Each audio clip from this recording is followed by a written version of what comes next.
Going to get very interesting. And speaking of all my children, Michael won his court case, so he's back in the classroom. The interesting thing is that his storyline is based on the real-life events surrounding a man named Rodney Wilson. And we have Rodney on the phone. Please welcome Rodney Wilson. Rodney, are you there?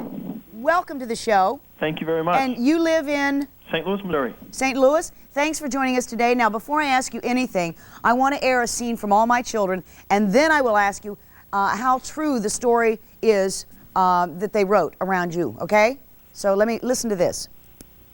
You are way out of line. And look who just happens to be the coach of the basketball team. Well, what's a friendly pat on the butt between two guys, huh? What's the high point for you, Delaney? Telling the team to strip and hit the showers? Let me tell you something.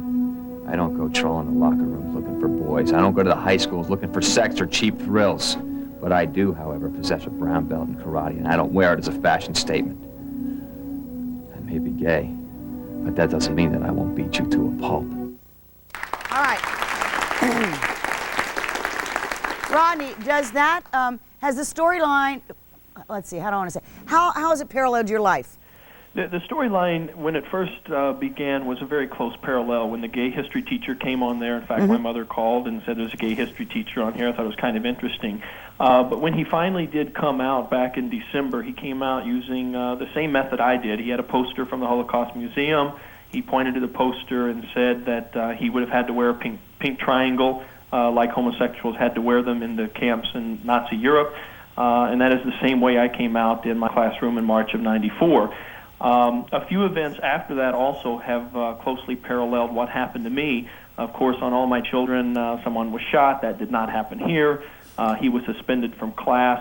That did not happen here. What happened to you? Well, I was reprimanded by the Central Office Administration. My coming out was called inappropriate classroom conduct.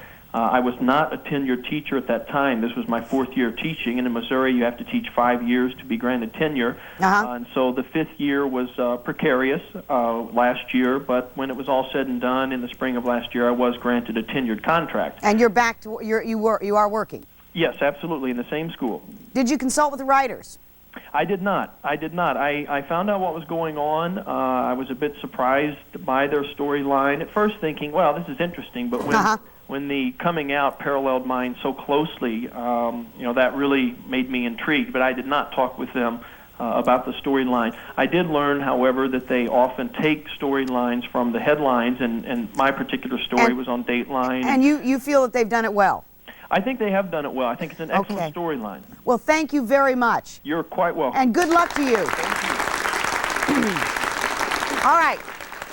Time for me to pull out my... You know, that's interesting that they did parallel that and that they caught up with him on that. I think they should do that more often. Let's get our soap rag out, okay?